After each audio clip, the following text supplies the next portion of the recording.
Hello there, and welcome back to This Unexpected Life. My guest today is Johnna Hensley, and she is a best-selling author, podcaster, international speaker, and all-time coordinator of chaos.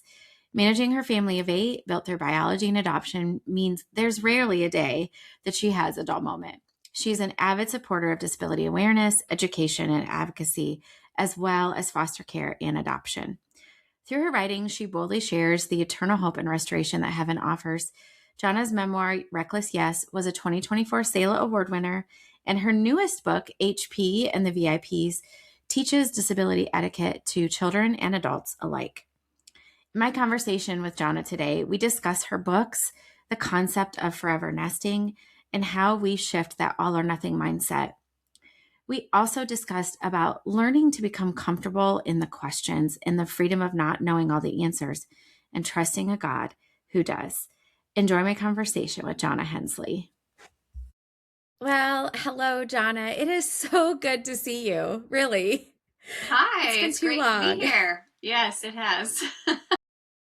So, for those of you who don't know Johnna Hensley, you listen to the intro of the podcast, but John and I actually know each other in real life, not just in podcast life. Many years ago, her family stayed at our house when they were in town for some medical care, and I have been to Texas where she lives and had dinner with her. And yeah, so this is just a joy to kind of reconnect. I feel like we need some coffee, maybe.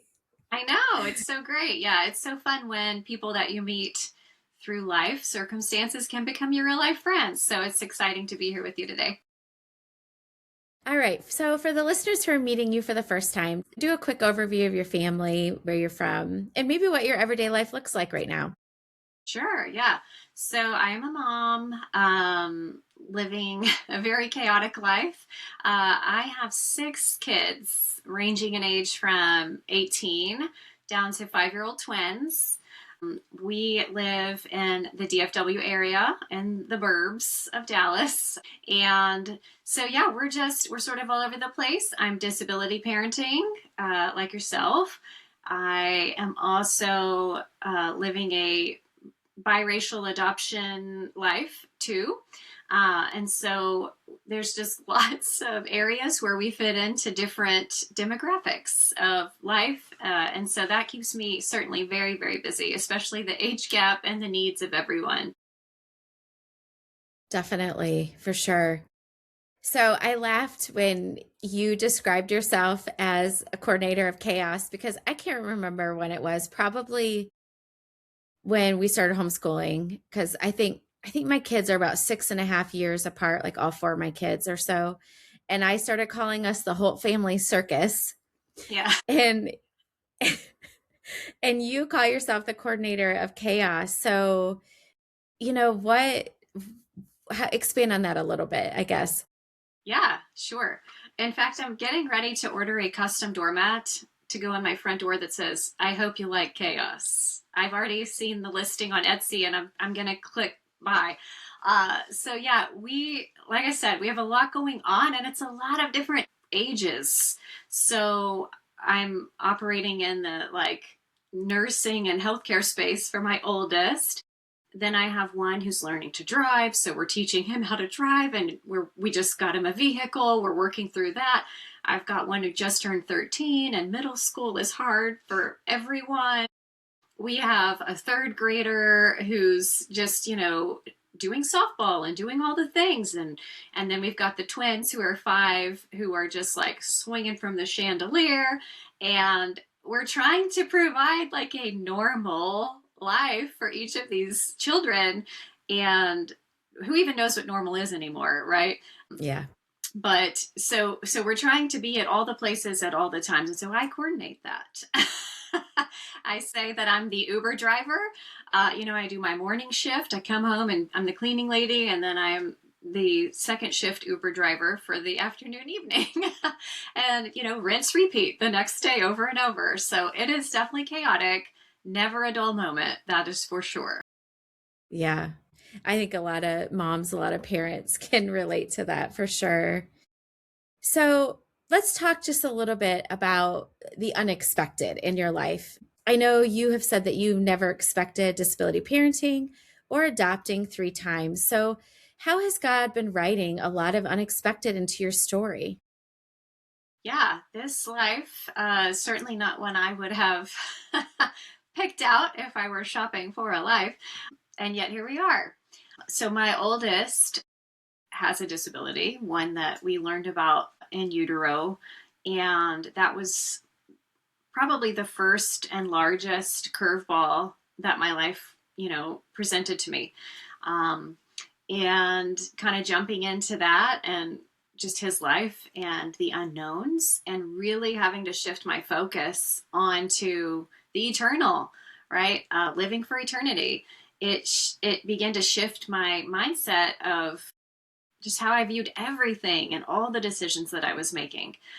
And so from there, we went on to have 2 more boys. We had 3 boys. And then God sort of opened this door, this window at first, to providing respite care to parents fostering. And so we started to do that and kind of dip our toe in that. And that became an adoption for our daughter, which then we weren't looking for it, but consequently led us to adopting her siblings who were twins. A few months later, just, well, they came to our home. We adopted them a couple of years later. But so I often joke that like I accidentally adopted 3 times. And obviously it wasn't truly, but just kind of saying yes to these things that God was bringing to us and saying, hey, would you do this? Would you say yes to this? And these little tiny yeses. And so then all of a sudden I look up and I'm like, whoa, I accidentally have 6 kids. How did we get here? But it's these like tiny steps of obedience and steps of saying yes is sort of how we got to this place. Yeah, it's really neat to see how God has led you guys. And was there a moment that you just realized this is a life God's calling me into? And even, I feel like even when the unexpected disability enters our lives, we can still fight it so much and not really have that yes on the table, where we're just constantly saying, no, God, no, I don't want this. I don't like this, and fighting him over it. Have you dealt with that? And what'd you do?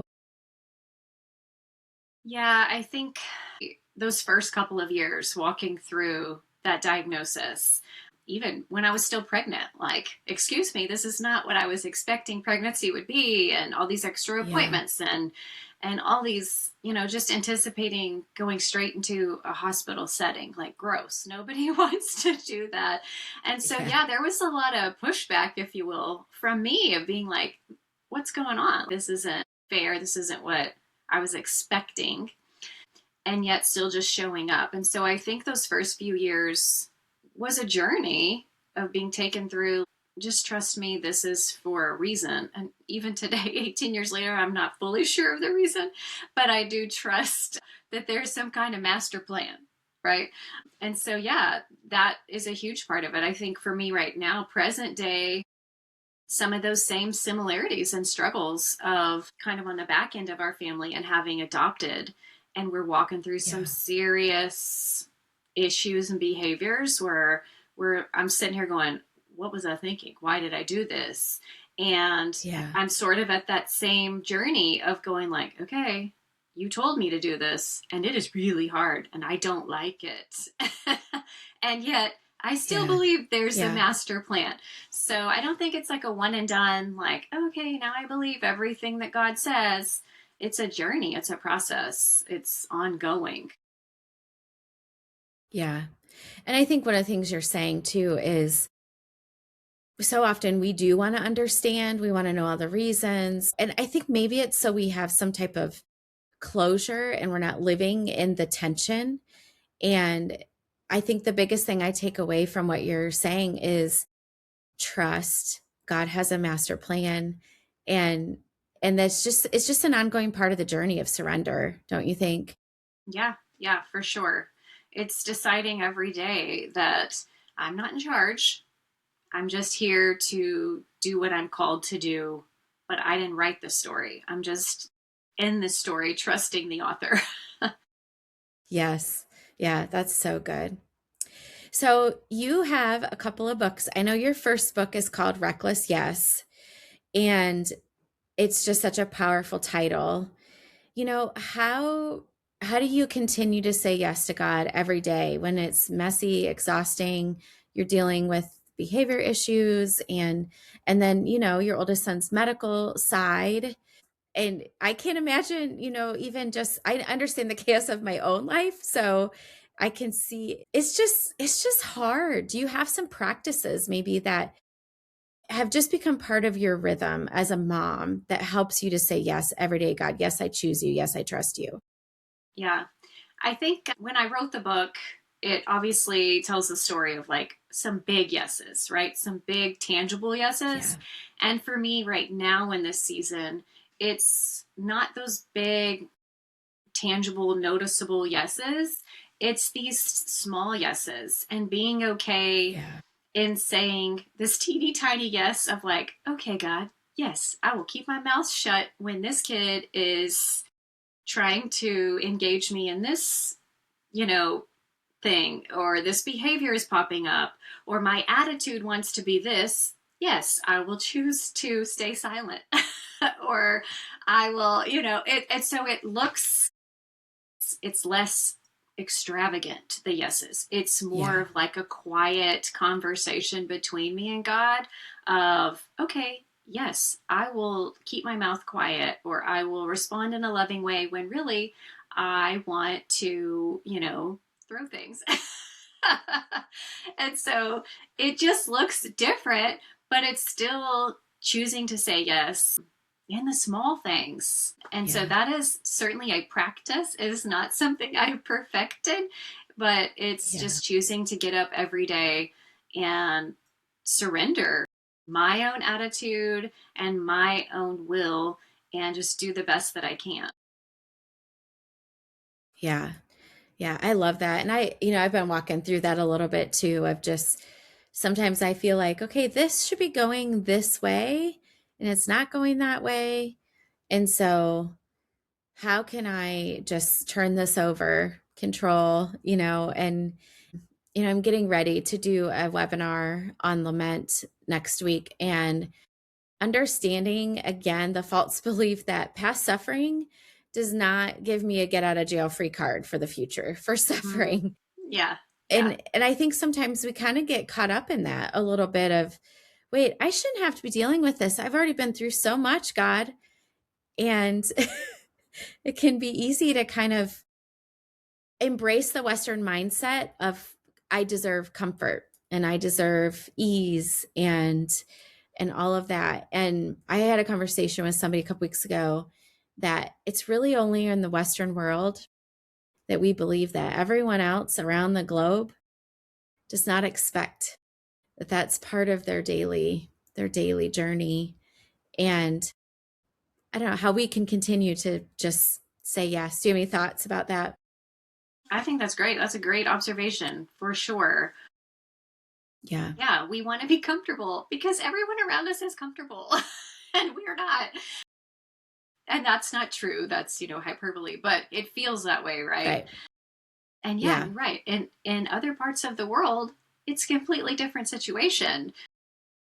In Yeah. fact, as you say that, I'm remembering how I went to Cuba a couple of years ago on a mission trip, and I made friends with my interpreter. And so she and I are still in contact. And every time that I talk to her and she describes their, hardships, which are significant in Cuba, and every time she just ends with, but God is good, and with this like praise and we're going to get through it. God is good, so good, all this. And I'm like, wow, I need that perspective and that attitude, where she's struggling and she's saying, reminding me that God is good, right? And Yeah. so yeah, Yeah. it's certainly different all over the place, and that's a great reminder for myself right now today. Yeah. Me too. So, you have a new children's book out that you wrote with your son, and it's called HP and the VIPs. Tell us about the book and why you wrote it. Yeah, we're so excited. Yes. So Hayden, like I mentioned, he's 18. So he homeschooled and graduated last year. And this was like our senior project for him. It was a long That's time cool. coming. And he and I co wrote it together based on our lived experiences, mostly his, of course, as being a person with a disability and in a wheelchair and with a trach. But our whole goal behind the book was to make a story for children to enjoy and to teach them some tips and just some etiquette, if you will, for how to handle kids with disabilities. Not that they need to be handled, but some tips to sort of just talk about the elephant in the room. We Yeah. found through many years of he and I used to go into classrooms and churches and whatever and sort of try to bridge these gaps between typical children and him in a wheelchair with a trach and you know these kids being afraid or whatever, not knowing how to respond. And so it was sort of developed from that, and we thought, you know what, let's streamline this, let's put this in a book, let's put it out in the world. And so we're able to incorporate Hayden in the book with his disability, but also four other characters who have four other disabilities. And so we just Yeah. very casually and openly talk about their disabilities and what that might look like and how to interact with that person. And we are just hoping and praying that by putting this out in the world, we can bridge gaps on a bigger scale so that typical children and their caregivers and anybody reading the book might feel at ease of how to approach someone who looks different than them and to start to make a true connection with that person. And so that's our hope for the book. It just came out a couple months back, and so we're really excited about it. Yeah, it's really good. I bought it and read it, and my kids are older, but just pass it on to, my younger nieces and nephews, and tell the world about it, because there is this level of, we need to make disability part of everyone's experiences, so there isn't just that gap, or there isn't these misconceptions. And why do you think it's so important that we do this advocacy and awareness? Well, and I guess I feel like sometimes, maybe as moms, maybe our default is just to get mad and stew in the corner, Mm-hmm. and feel angry. And then when we're out in public and something happens, or for me, it's usually parking, Oh, just the worst. Yeah. you blow up over it. But this is a way of positively engaging other people instead of just getting bitter and angry.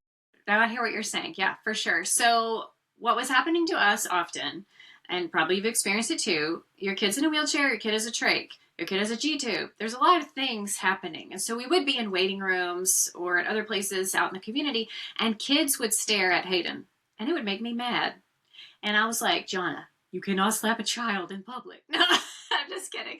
And so, no, it would really bother me that this child and or the parent is staring, And so I would say to Yeah. Hayden, this person is staring at you. Why don't you say hello? Right. And so I was putting it onto Hayden to be like, hey, I'm right here. Would you like to meet me? And one day it just clicked to me. I should approach the child and say, this is Hayden. Do you want to say hello? Do you have a question for us? And so we started kind of using that practice out in the community. And Yeah. I saw with my own eyes that when I did that, it took the pressure off of that sweet little kid out in the community who's just curious. That's all. It wasn't a Yeah. personal vendetta. It was just curiosity, which is fair. They're children, they're learning. Yeah. And so, yeah, we decided, you know what? Let's take these lessons, these interactions, and try to provide some material for the masses. And to Yeah. say, and that's one of our tips, say hello. It's better than taking a mental picture. Like, don't just stare, come talk to us. And so we sort of walk through Yeah. that in the book of like what that might look like. But yeah, that was our whole thing, was living it out and going, something has to change Yeah. to just develop these relationships and openness. Yeah.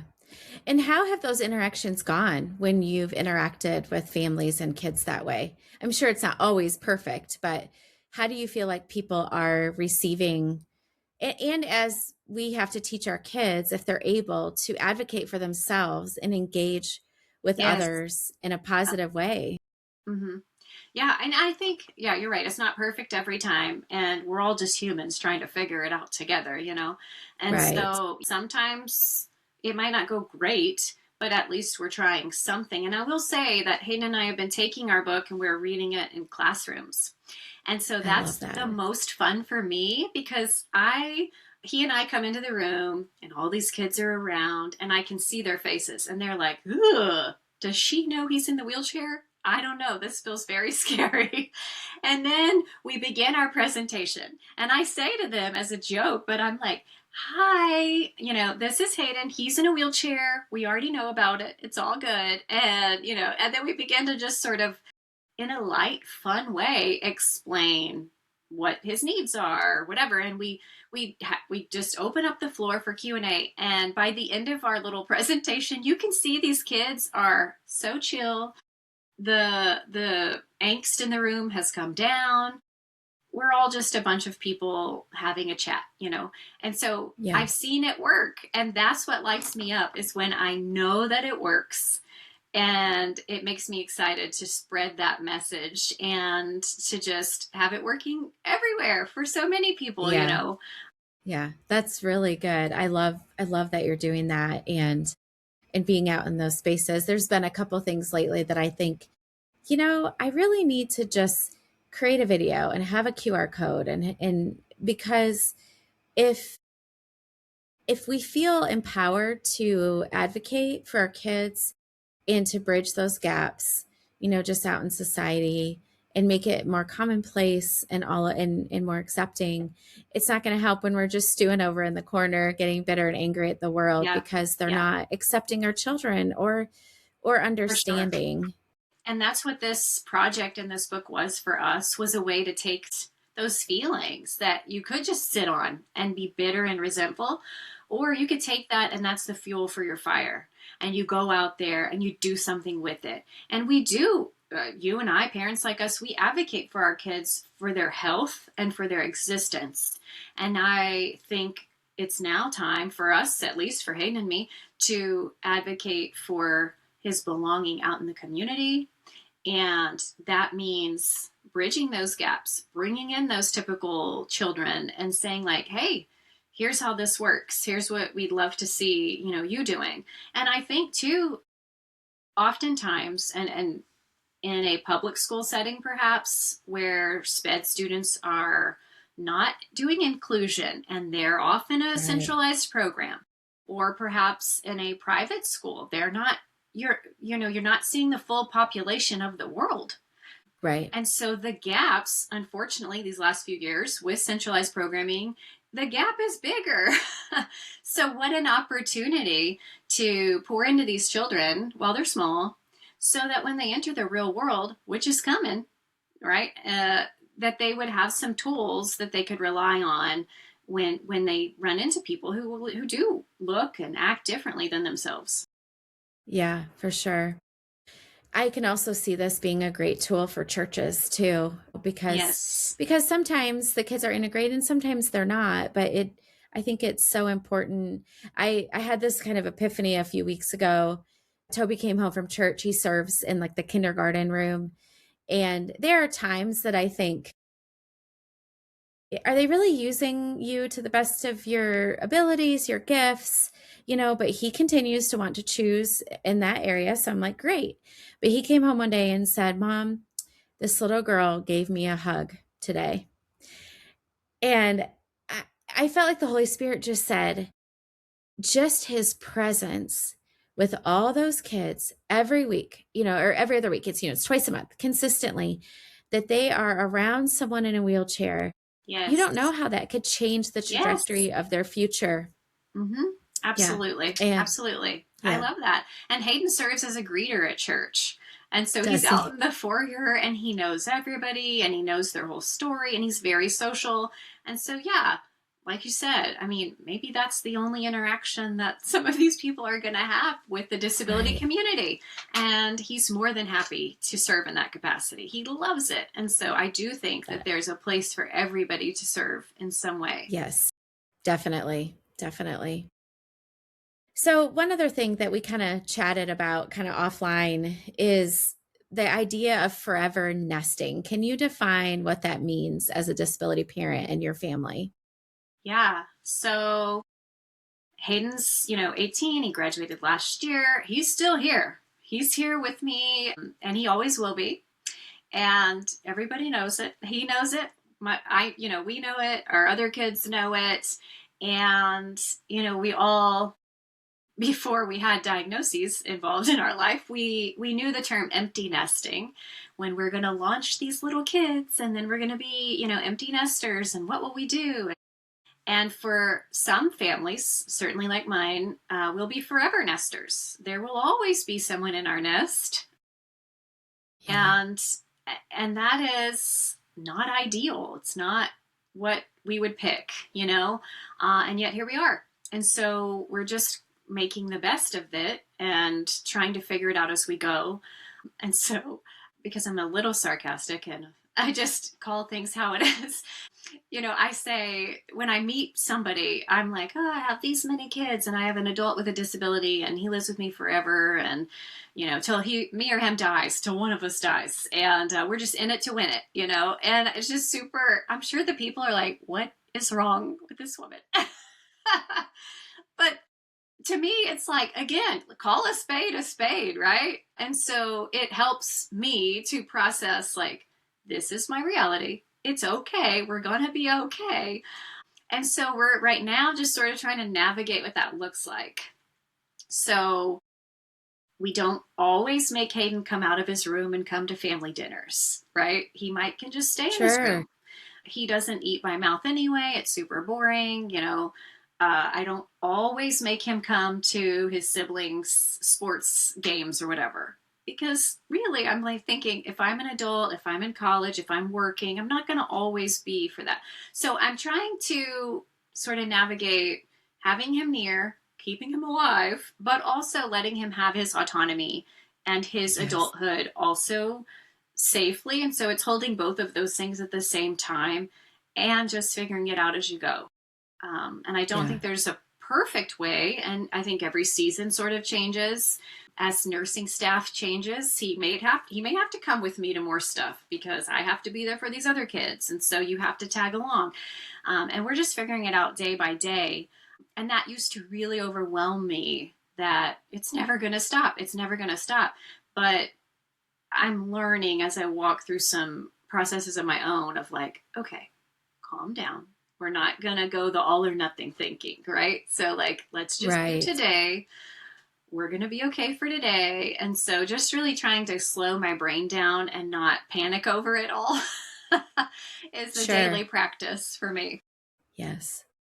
And it's funny because I feel like this conversation is as much for me as it is for all the people who will listen. Because, so, Toby's 19 and we're, navigating some of these things too. And what will his future look like? And he may be able to live a little bit independently, but we just don't know. But lately there has been just this, I can tell it's a tension in him. It's a stress in him that his path to independence is not moving as fast as he would like for it to move. And he is fighting for control and autonomy in some ways, and sometimes in ways that are not very healthy, with interactions with his nurses or just different things. But even just those two things you mentioned, about a couple of things stuck out. Imagining, okay, what would his life look like right now if he was in college? He wouldn't be going to all the siblings activities.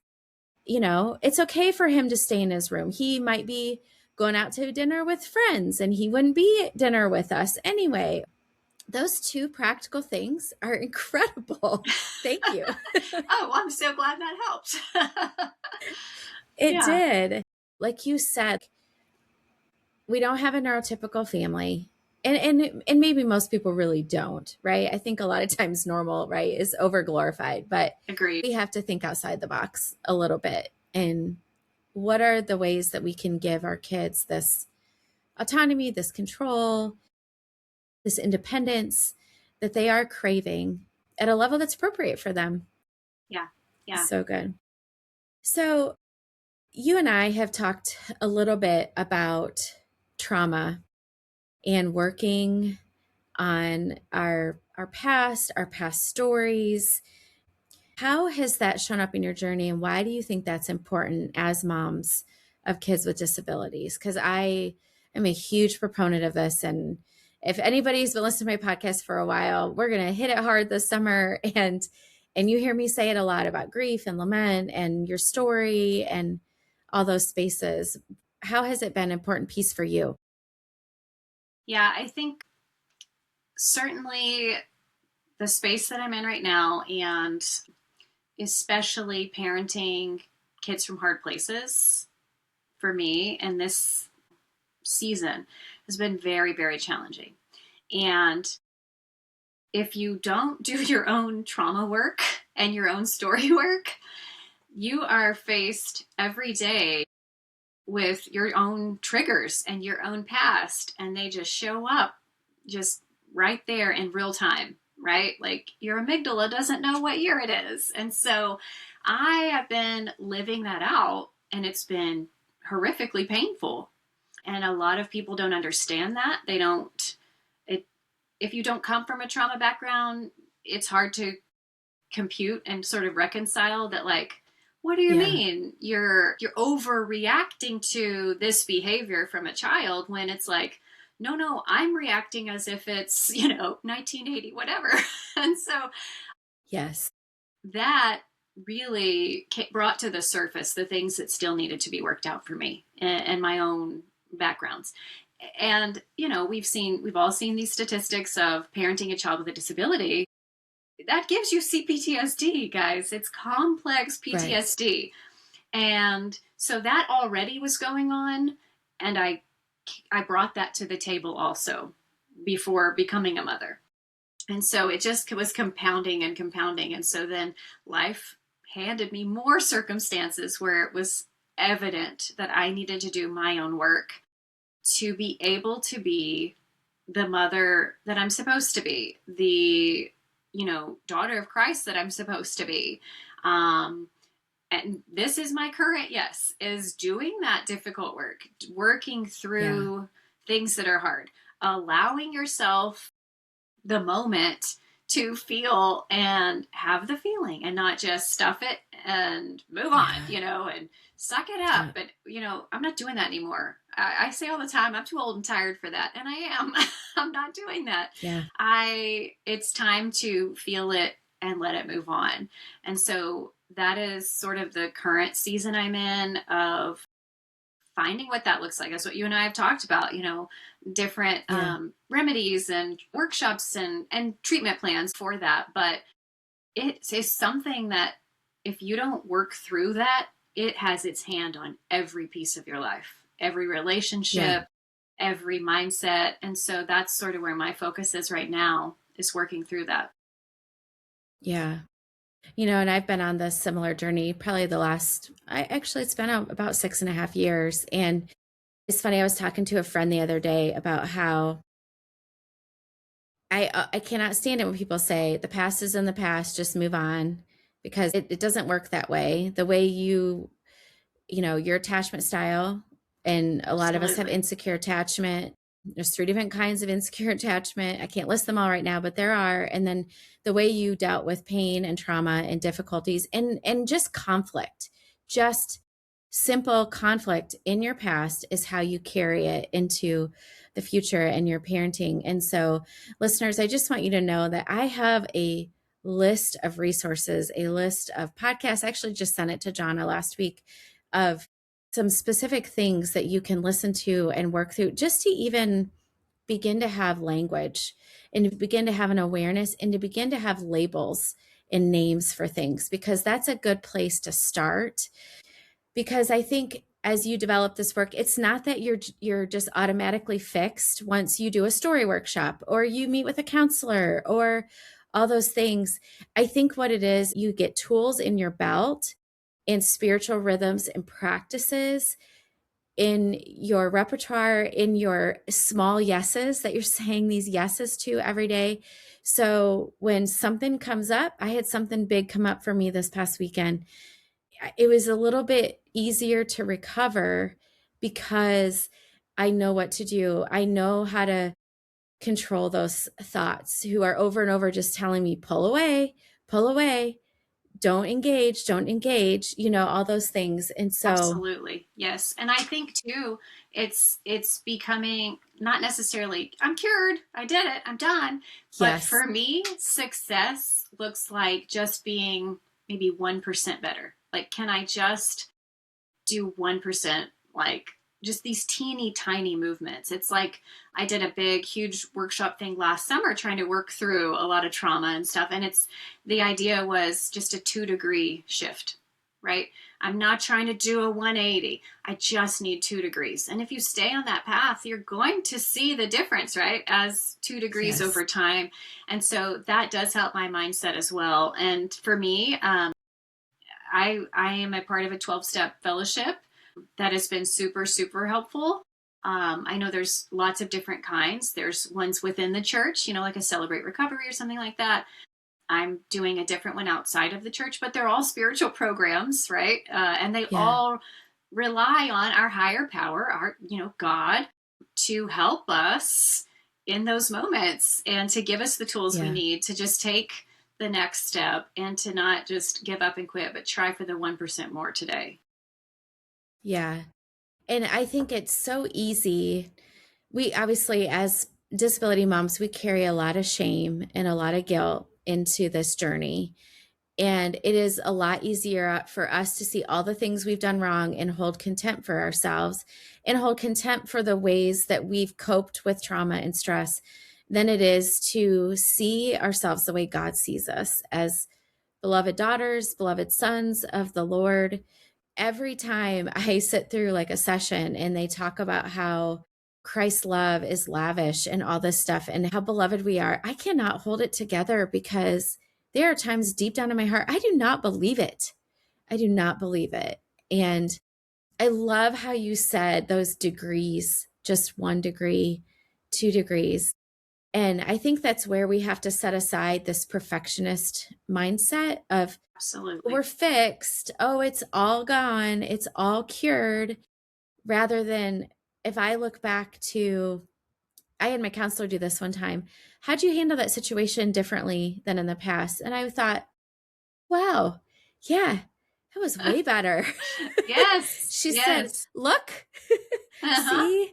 Yes, for sure. And I think recognizing those thought patterns. So for me, it was all or nothing thinking, right? Yes. I mean, Yeah, if it's me not too. perfect, then just forget it. If it can't be perfect, you shouldn't do it. And even as a few moments ago, we were speaking about the forever nesting, and I said to you, I'm just worried about today. It's all I'm going to focus on. What can we do today? Because otherwise, my old thinking would have been all or nothing. It's never going to be different. He's always going to be here. I'm never going to, and that gets us nowhere. That's not a healthy Yeah, way for my brain to right. think. And so to be able to Yeah, pump the brakes and go, hang on, no, let's just worry about today. Today he's here. Today he's alive.